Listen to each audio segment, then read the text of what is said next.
میری زندگی کا بیشتر حصہ شادم از زندگی خیش کے کارے کردم، بہت مطمئن ہوں میں، میرے پاس کوئی جائیداد نہیں۔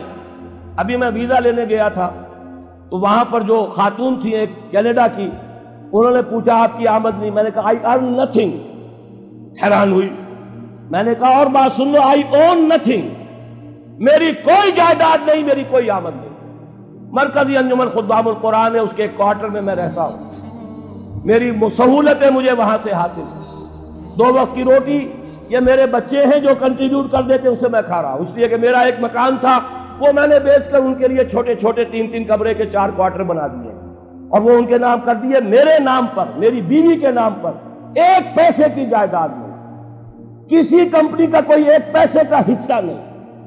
کہیں میرے پاس کوئی بانڈز نہیں، اللہ بچائے رکھے اس لعنت سے، اور نہ کہیں کوئی میرے ہاں اس طرح کی اور کوئی شے موجود ہے۔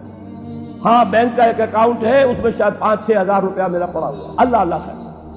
تو یہ اچھی طریقے سے جان لیجئے میں نے زندگی لگائی ہے، اسی کام کے لیے لگائی ہے، مجھے کوئی احساس محرومی نہیں ہے، روٹی مجھے ملتی رہی ہے، آج تک فاقہ نہیں آیا ہے، رزق اللہ نے اپنے ذمہ رکھا ہوا ہے، لیکن میری توانائی لگی ہے میکسیمم قرآن پڑھنے اور پڑھانے۔ خیرکم من تعلم القرآن وعلمہ، اور یہ کس لیے کیا؟ جب انجمن خدام القرآن لاہور کی قائم کی تھی، اس کے دیباچے میں لکھ دیا تھا کہ میں صرف انجمن بنانے کا قائل نہیں ہوں، میرے پیش نظر اقامت دین کی فرضیت ہے، میں ایک جماعت قائم کرنا چاہتا ہوں۔ یہ پہلا قدم ہے مرکزی انجمن خدام القرآن کا، اور یہ 1972 کی بات ہے، آج سے 21 برس قبل کی جو میں آپ کو بتا رہا ہوں۔ بہرحال پہلا کام وہی ہے جو حضور نے کیا، فرق یہ ہے وہ کافر تھے، انہیں قرآن کے ذریعے سے ایمان کی طرف دعوت دی گئی، ہم مسلمان ہیں، ہمیں قرآن کے ذریعے سے تجدید ایمان کی دعوت دینی ہے، مرحلہ ایک ہی ہے، اس میں کوئی فرق نہیں۔